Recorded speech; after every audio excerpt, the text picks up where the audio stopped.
They even use death threats to intimidate us. Government threatening citizens that they will kill you. Rauf Aregbesola, the former governor of Osun State and former minister of Interior, and now the interim secretary of ADC, speaking in Lagos where he received the campaigns from PDP and Labour Party. Yes, before we see all that he said, this is their modus operandi. Once you're not on their side and you're not also silent like many Nigerian elites today that are silent to what is happening in Nigeria. These were people who were very outspoken during past regimes when things were even going better for Nigerians. Compare that to today, the massive suffering Nigerians endure today. Despite all of that, no one is talking. So once you're not on their side, they will target you. They will first of all try to lure you to their side. If you refuse, like in this case, Rauf Aregbesola, who is now the interim secretary, there's no way he's going to move back to APC. So that's why they are targeting him with blackmails and even threats to his life. Now, the question every reasonable person should ask is, why should anyone threaten another person because of politics? The answer is very simple. It is simply because they are seeing these people they are threatening as a threat to their livelihood, as people who will take over from them, thereby displacing them from power and preventing them from further pillaging Nigerian people's resources. It's as simple as that. If the people in power are delivering the goods to Nigerians, Nigerians can feel what they are doing. Many people wouldn't even bother.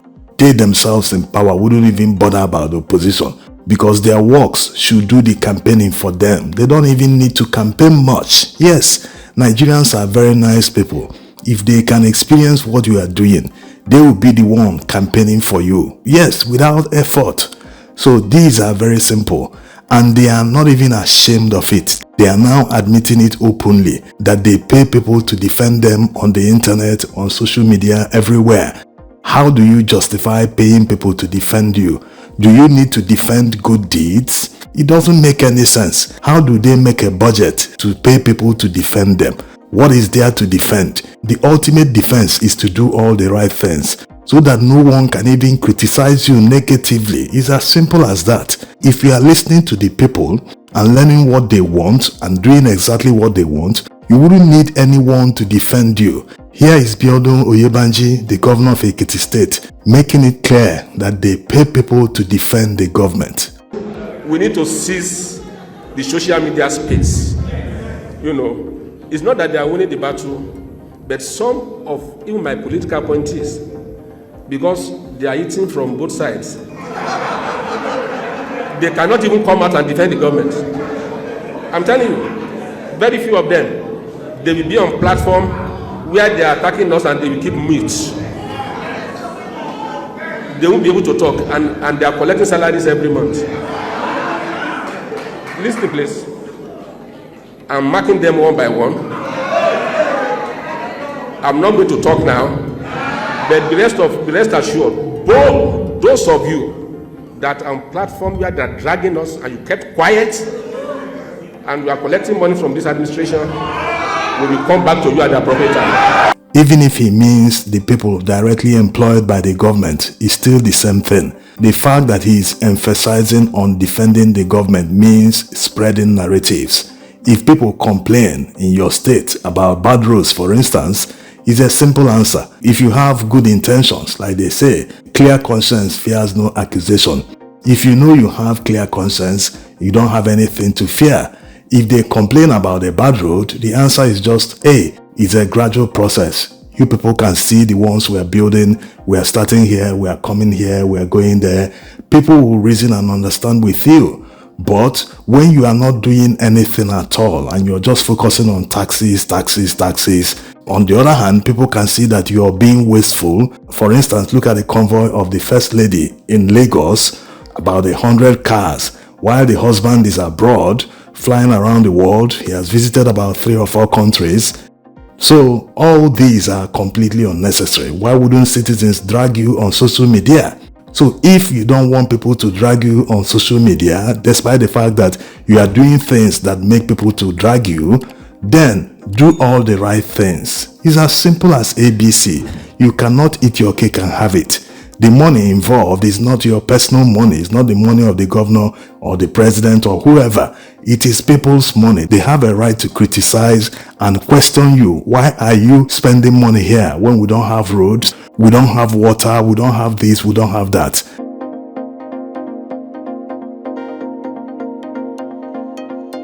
So this is governance. Why are these people always against criticism? If you choose to contest for office, you must know that everyone, every Dick and Harry from anywhere must criticize you, even if you are doing the right thing. Yes, there are people who will still criticize you despite the fact that what you are doing is in the public interest.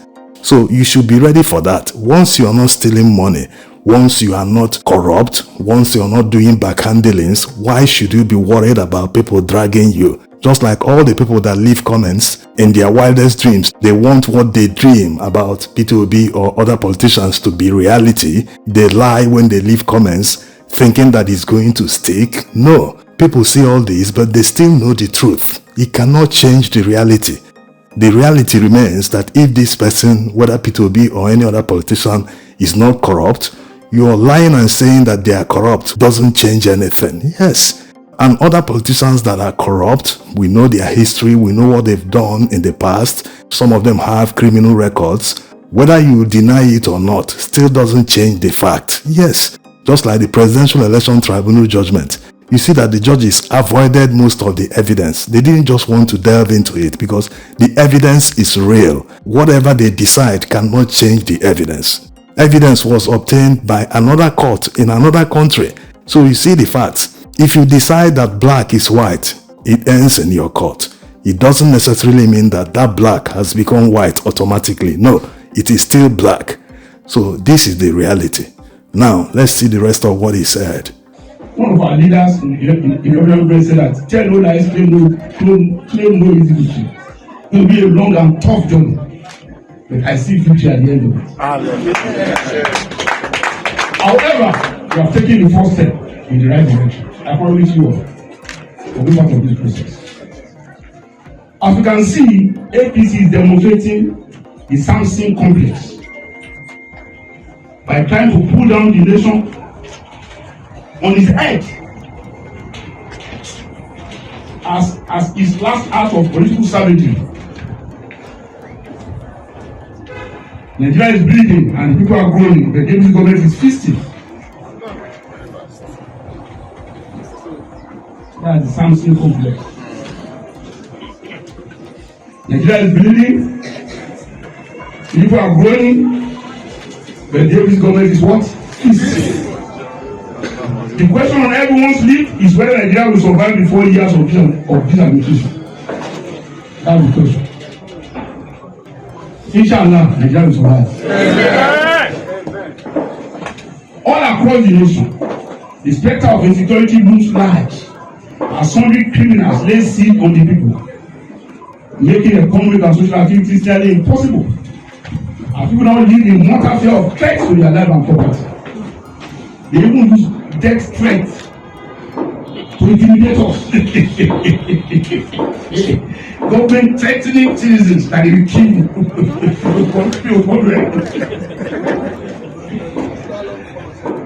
Medical services and especially drugs have become so exorbitant that a lot of sick folks are now waiting to die. Except the people who come their way from somewhere. The cost of living is so high that starvation is literally stalking the land. Those who are a little bit comfortable are being drowned by requests for assistance from the needy in our society. So, I didn't get that. We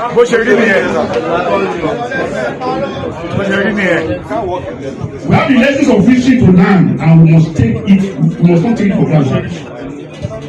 We have the lessons of history to learn, and we must not take it for granted. The people are the center of politics. People are the center of politics and the government. Any politics, any government that refuses to focus on the people as its major responsibility is a failure. Yes. any government, whether democratic, autocratic, military, authoritarian, monarchy, spiritual, any form of government at all, theocracy, or by whatever definition that does not make the welfare of the people and their well-being the basis of governance will soon lose relevance and die. There is a limit to which people can be squeezed and prove what something eventually proves. This is why our mission is urgent. Our intervention has become absolutely necessary. We must act down to save the nation. And why must we save Nigeria? I will not read that. Why is it important, compulsory, and mandatory to save Nigeria? In the first instance, Nigeria deserves our intervention to save on its own, because when you are talking about over 200 million people, rudderless, there is a nightmare for the continent.